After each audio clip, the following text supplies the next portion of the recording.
අපිට වැදගත්ම කොටසක් වෙනවා ඊළඟට ආරෝපණයක් දීලා එක එක පෘෂ්ඨවල ශ්‍රාවය අහන්න.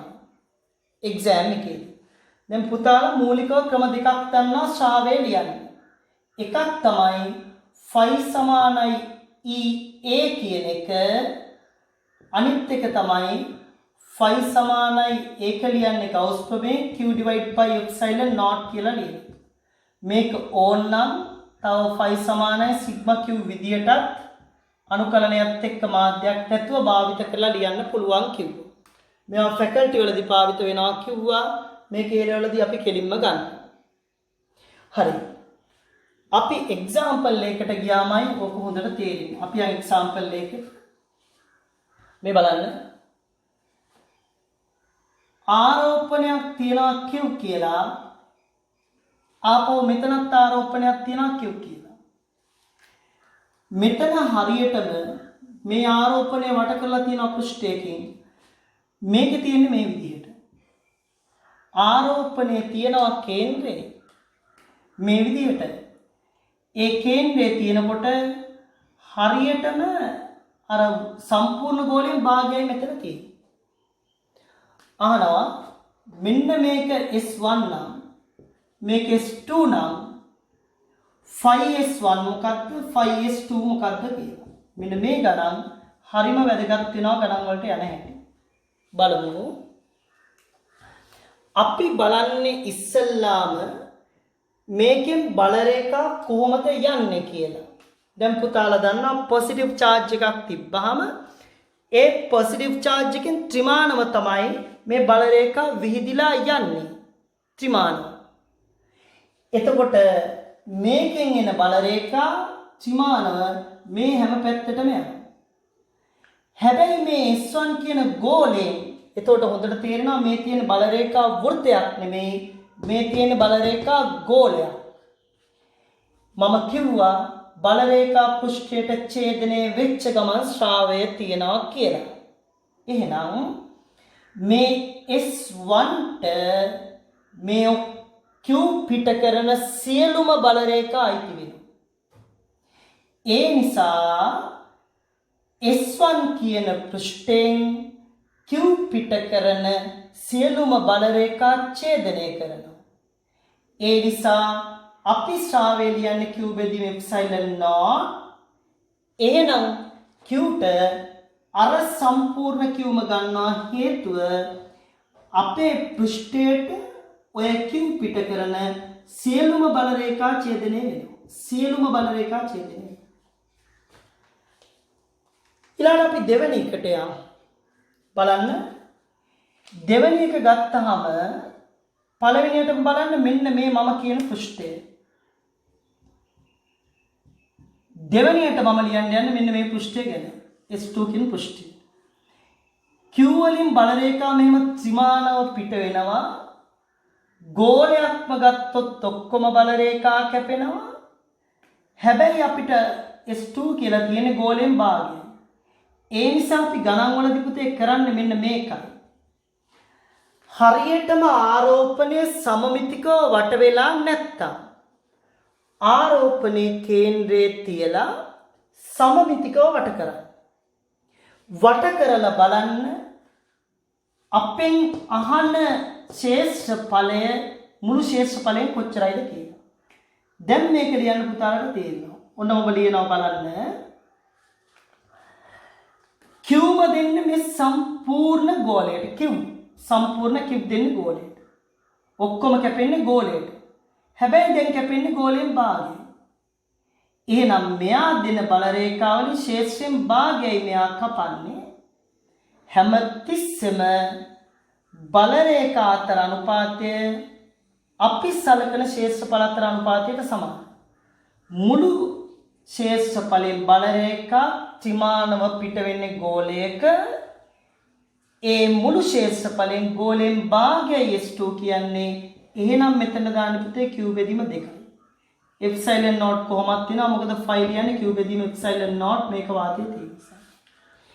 එතකොට මෙන්න S2 වල. ඕකේ තව වැදගත් එකක් තියෙනවා මේක. එක්සෑම් එකේ ඇහුවොත් මෙන්න මේක S3 නම් 5S3 කීයද කියලා. බලන්න 5S3 පුතාලට ලියන්න පුළුවන්ද කියලා. කොහොමද ලියවෙන්නේ? උත්තරේ 0. ඇයි 0 වෙන්නේ කියලා බලන්න. මම පටන් ගද්දිත් කිව්වා බල රේඛා ස්පර්ශ වුණොත් ඡේදනයක් නෑ, ස්පර්ශ වෙනවා කියන ඇතිල්ලෙන එක එතකොට ශ්‍රාවයක් එන්නේ නැහැ. හැමතිස්සෙම ශ්‍රාවය එන්න මේක ඡේදනය වීම අත්‍යවශ්‍ය වෙනවා. මේක ඡේදනය වෙන්න ඕනේ. ඡේදනය නැතුව ස්පර්ශ වුණාට වැඩක් නෑ. කෙටි ක්‍රමයක් පුතාලට කියන්නම්. ආරෝපණයක් යම් පෘෂ්ඨයක ස්පර්ශ වෙනකොට ස්පර්ශ වෙන පෘෂ්ඨයේ ශ්‍රාවය ශුන්‍ය වෙනවා. හැබැයි ඒ ආරෝපණය නිසා දැන් මේ කිව්ව ආරෝපණය නිසා මම මේ පාට කරලා තියෙන ෂේඩ් කරලා තියෙන පෘෂ්ඨයේ මේ කිව් ගෑවෙනවා. ඒ නිසා ඒ පෘෂ්ඨයේ ශ්‍රාවය ශුන්‍යයි. හැබැයි වෙන ආරෝපණයක් මෙහෙන් තිබ්බොත් ඒකට මේවා ගෑවෙන්නේ නැහැ, ඡේදිනවා කියලා දන්න. එතකොට මේ කිව් නිසා තියෙනවා. ඒ නිසා හරි ලේසි. අපිට ආරෝපණයක් සමමිතිකව වට කරන්නේ නැතුව දුන්නොත් ඒ ආරෝපණේ කේන්ද්‍රය තියලා පුතාලේක වට කරන්න. ඊට පස්සේ බලන්න ඒගොල්ලෝ අහන ශේෂ්ත්‍රය අපේ ශේෂ්ත්‍රඵලයෙන් කීයද කියලා. ඊළඟ තීරණ එක ආරෝපණයක් යම් පෘෂ්ඨයක ගෑවෙනවද? ගෑවෙන පෘෂ්ඨයේ ශ්‍රාවය ශුන්‍යයි. දැන් මේ බලන්න අපි තව එක්සැම්පල් එකකට යමු. ඒක දැනගත්තාම පුතාලට විද්‍යුත් ශේෂ්ත්‍ර පාඩම හරියම ලේසි වෙනවා. මේ බලන්න අපිට දෙනවා මේ විදිහට. මෙතන තියලා තියෙනවා කිව් කියලා ආරෝපණය.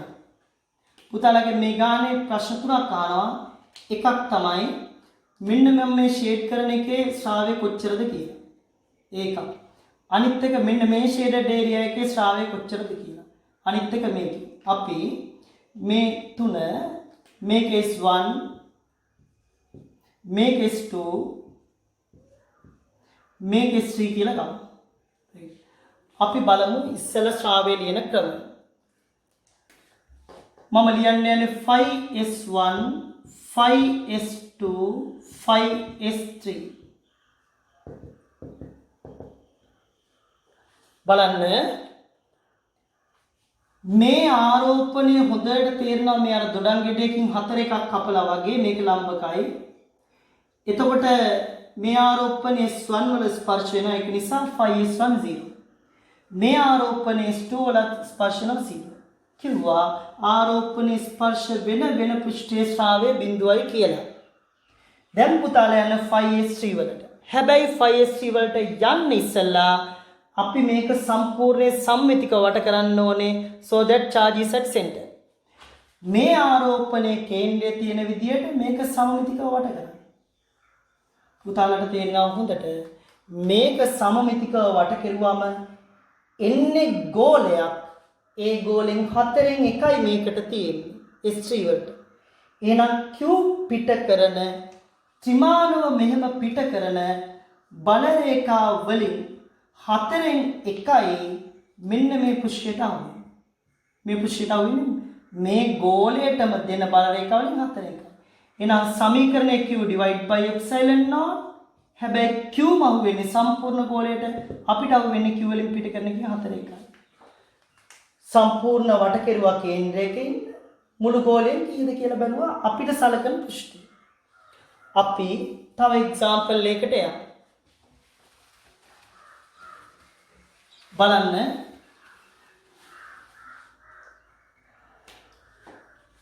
මෙහෙම හිතන්න ආරෝපණයක් තියලා තියනවා මෙන්න මේ වගේ කේන්ද්‍රයක කිව් කියලා. ඊළඟට මෙතන මෙහෙම පිරමිඩ් එකක් වගේ කොටසක් තියෙනවා. එතකොට මෙන්න ඒක ගානේ අහනවා. මෙහෙමයි අහන්නේ. මෙන්න මේ ෂේඩඩ් ඒරියා එකේ ශ්‍රාවය කීයද කියලා අහන්න. ඊළඟට මෙතන Q කියලා ගන්නම්. මේ විදියටයි තියෙන්නේ. හරි. දැන් අපි මොකද කරන්නේ ඉස්සල්ලාම මේගොල්ලෝ ගානේ අහන්නේ අපි මෙන්න මේක S නම් 5S කියන්නේ කීයද කියලා ඒගොල්ලෝ අපෙන් අහනවා. 5s s පෘෂ්ඨය හරහා පිටතට අභිලම්බ මුළු විද්‍යුත් ශ්‍රාවය. දැන් පුතාලා හිතෙන් කරන්න බලන්න මමත් එක්ක. හිතෙන් එන උත්තරේ හරිද කියලා අන්තිමට චෙක් කරගන්න. මේකට එන්නේ q බෙදීම කීයද කියලායි දාන්නේ. q බෙදීම 2ද cube ද q බෙදීම 4ද q බෙදීම 8ද q බෙදීම 16 දෙන්න. බලන්න. දැනට q කේන්ද්‍රයේ ඉන්න එක ඇත්ත. හැබැයි සමමිතිකව වට වෙලා නැහැ. එහෙනම් පුතාලා මේ q සමමිතිකව වට කරන්න ඕනේ. මේ වගේම පිරමිඩ් එකක් යට වෙන්නත් තියෙන්න ඕනේ. දැන් මේක සමමිතිකව වට වුණා. දැන් බලන්න මෙන්න මේ වගේ ස්කේල් කීයක් මේකේ තියෙනවද? උඩත් ඔය වගේ පිරමිඩ් එකක් හතරක් එනවා, යටත් හතරක් එනවා, ඔක්කොම 8ක් එනවා. ඒ 8න් එකයි අපි සලකන්නේ. එහෙනම් අර බල රේඛා දෙන්නේ 8ටම. හැබැයි ස්ටම් වෙන්නේ ඒකෙන් 8න් එකයි. එප්සයිලන් නෝට් කොහොමද? හැබැයි එක්සෑම් වල පුතේ සමහර වෙලාවට උත්තරය දෙනකොට අර ක්‍රම දෙකම හරිතා ශ්‍රාවාකෘති දෙකම q බෙදීම 8 එප්සයිලන් නෝට් දෙන අවස්ථාවක් දෙනවා. සමහර විට හෝ q බෙදීම 8 කියලා දෙන අවස්ථා තියෙනවා. ඔය දෙකම හරි. මම කිව්වා අර q බෙදීම 8 ලියන්නේ සිග්මා q වලින්. එතකොට හරි ලේසි ආරෝපණයේ තියලා සමමිතික දෙපැත්ත වට කරලා මුළු ශේෂ්ඨඵලෙන් අපේ කොටස කීයද කියලා බලන්න. කවුරු හරි ඇහුවොත් මෙන්න මේ ෂේඩඩ් ඒරියා එකේ q කියලා. උදාහරණ උත්තරේ කියන්න පුළුවන්ද කියලා බලන්න. මේකේ 5 කියන්නේ උත්තරේ 0. ඇයි? මේ ආරෝපණය කෙලින්ම මේ පෘෂ්ඨයේ ස්පර්ශ වෙනවා. දැන් අපි තව එක්සැම්පල් එකකට යම් බලන්න.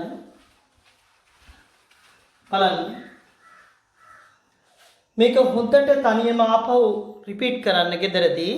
ඒ තරම් මේ කොටස වැදගත්. මේ වගේ ගණන් මෙන්න මෙහෙම ගණකයක් තියෙනවා.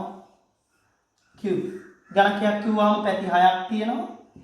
එතකොට හැම පැත්තක්ම සමානයි. පැති 6කුත් තියෙනවා. ඔය විදිහට. දැන් මේ ගණකයේ මෙන්න මෙතන charge එකක් තියෙනවා q කියලා. අහනවා මේකේ පැති කීයක් කරා ශ්‍රාවය ශුන්‍ය වෙනවද? පැති කීයක් කරා ශ්‍රාවය පවතිනවද? ඒ පවතින ශ්‍රාවය කීයද කියලා. පුතාලට පැහැදිලි කෙරුවා යම් පෘෂ්ඨයක ආරෝපණය ස්පර්ශ වුණොත් අනිවාර්යෙන් ඒ ස්පර්ශ වෙන පෘෂ්ඨයක් ගානේ මුළු ශ්‍රාවය ශුන්‍ය වෙනවා කියලා පැහැදිලි කෙරුවා. හොඳට. එහෙනම් බලන්න මේ q මේක ස්පර්ශ වෙනවා මේකේ ශුන්‍යයි. ආපහු මේ පෘෂ්ඨයේ ස්පර්ශ වෙනවා මේ පෘෂ්ඨයේ ස්පර්ශ වෙනවා. ඒ කියන්නේ පෘෂ්ඨ තුනක මේක ස්පර්ශ වෙනවා. ඒ නිසා පෘෂ්ඨ තුනක් ඔස්සේ ශ්‍රාවය ශුන්‍යයි. දැන් මේක ගත්තොත් මේක ශ්‍රාවය ශුන්‍යයි. 5s මේක 0. හේතුව මෙයා මේක ඇයි. ඔය වගේම මේකෙත් ගෑවෙනවා මෙන්න මේ පෘෂ්ඨයේ. ඒකෙත් 5s 0 ඒකෙත් 5 0. ඊළඟට මේ පෘෂ්ඨයේ ගෑවෙනවා මේ පෘෂ්ඨයේ ගෑවෙනවා q මෙන්න මේ පෘෂ්ඨයේ ගෑවෙනවා. මම මේ පැහැදිලි කරන මෙන්න මේ පෘෂ්ඨයේ ගෑවෙනවා. ඒකෙත් ශ්‍රාවය ශුන්‍යයි. එතකොට මෙන්න මෙහෙම පැති තුනක ශ්‍රාවය ශුන්‍ය වෙනවා. දැන් බලමු එහෙමනම් කොහෙද ශ්‍රාවය ශුන්‍ය වෙන්නේ නැත්තේ කියලා. මේ බලන්න. මම මෙන්න මේ වගේ පෘෂ්ඨයක් අඳුරු කෙරුවොත් මම මේක අර ගානේ පැහැදිලි කිරීමට බකන්නම්. මම මෙන්න මේ වගේ පෘෂ්ඨයක් අඳුරු කෙරුවා. මේ ෂේඩඩ් ඒරියා එකේ ශ්‍රාවය කොච්චරද කියලා බලන්න. කොහොමද ශ්‍රාවය කියන සමීකරණය දැන් දන්නවා. මේක මම දැන් s කියලා ගන්න මේක. එහෙනම් අපි 5s ලියන්න යන්නේ කීයද කියලා. කොහොමද සමීකරණය q divide by epsilon naught q වලින් කීය කොටසක්ද මෙතන දෙන්නේ කියලායි බලන්න තියෙන්නේ පුතාලා. හිතලා බලන්න පුතාලා මාත් එක්ක කරද්දී q බෙදීම 4ද 8ද 2ද 16ද 32ද 48ද කීයද කියලා බලන්න මම කරන්නේ ඉස්සෙල්ලා. දැන් මම ඔන්න ඩිස්කෂන් එකට යනවා. හරි. ඉස්සෙල්ලම කරන්නේ මොකද්ද? මෙන්න මේ q කේන්ද්‍රයක හිටින්න සමමිතිකව වට කරන්න කිව්වා. මොකද අපේ පෘෂ්ඨයට සමමිතිකව වට වෙලා නැහැ. එහෙනම් සමමිතිකව වට කරන්න එහෙනම් මේ විදිහට වට වෙනවා. ඔන්න මම එකක් තිබ්බා තව පෙට්ටියක් මෙතන. ඒ වුණාට වට වුන්නේ නැහැ. දැන් මේ පෙට්ටි දෙකේ උඩ මේක තියෙනවා. තව එකක් මේ විදිහට තියාගත්තා නම් ඔය විදිහට තව එකක් මේ විදිහට තියාගත්තා නම් මේ විදිහට ඔන්න බලන්න දැන් වට වුණාද කියලා ඉස්සෙල්ලා. Q මෙතන තියෙනවා. Qට එහා පැත්තෙන් පෙට්ටි දෙකක් යටින් තියෙනවා. ඒ පෙට්ටි දෙකට උඩින් තව පෙට්ටි දෙකක් තියෙනවා. Q කේන්ද්‍රයේ තියෙනවා. හැබැයි පෙට්ටි හතරක් තියෙනවා. පෙට්ටි හතරම තියෙන එහා පැත්තේ. Qට එහා පැත්තෙන් පෙට්ටි හතරක් තියෙනවා. හැබැයි පුතේ Q තාම සමමිතිකව වට වෙලා නැහැ. Q කේන්ද්‍රේ ඉන්නේ එහා පැත්තේ පෙට්ටි හතරෙන් තියෙනවා.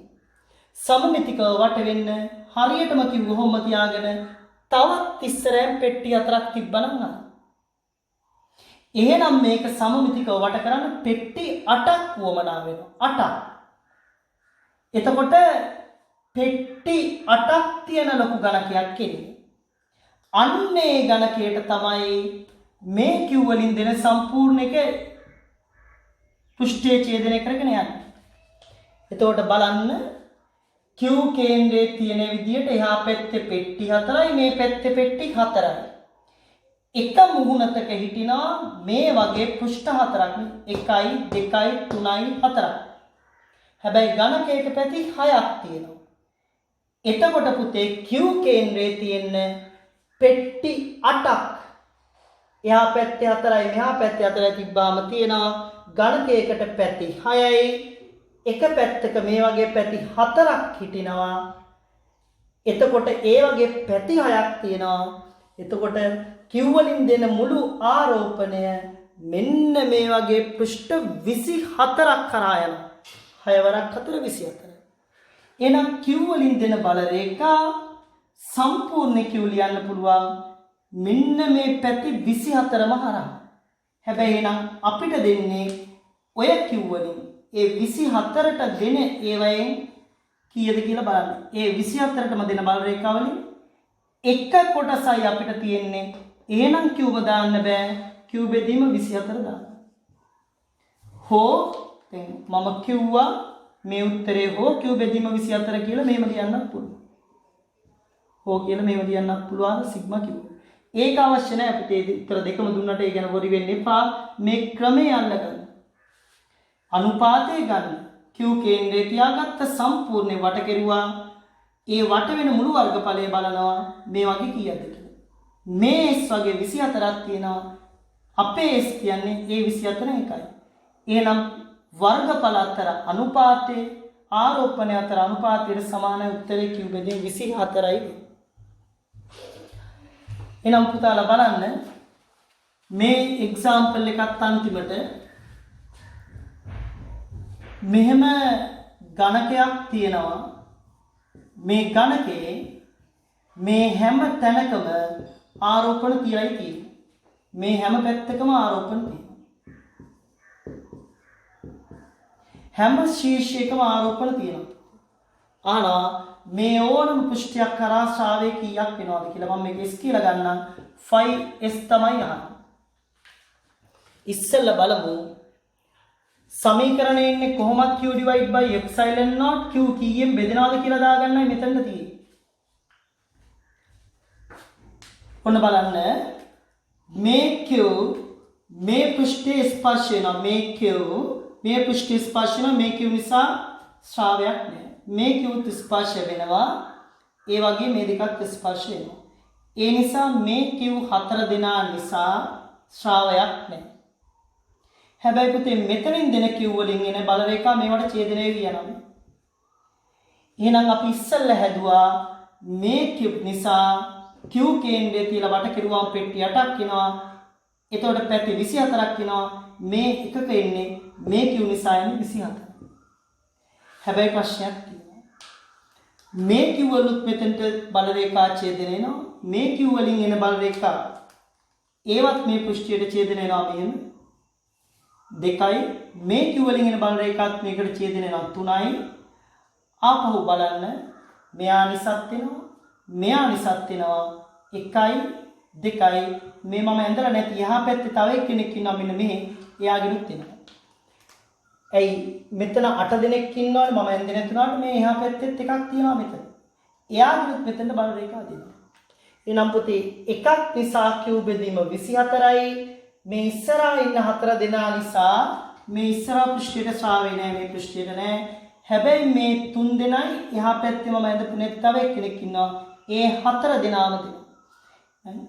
එක්කෙනෙක් නිසා q බෙදීම 24යි. ඒ වගේ 4 දෙනෙක් ඉන්නවා. ඒ නිසා උත්තරේ වෙන්නේ පුතේ 5s q බෙදීම 6 epsilon not. එහෙම නැත්නම් 5 සමානයි q බෙදීම 6. මේ ක්‍රම දෙකටම ලියන්න පුළුවන් කිව්වා. මේක ශ්‍රාවාකෘති දෙකක් කියලා කිව්වා. මේ කොටස පුතේ හරිම වැදගත්.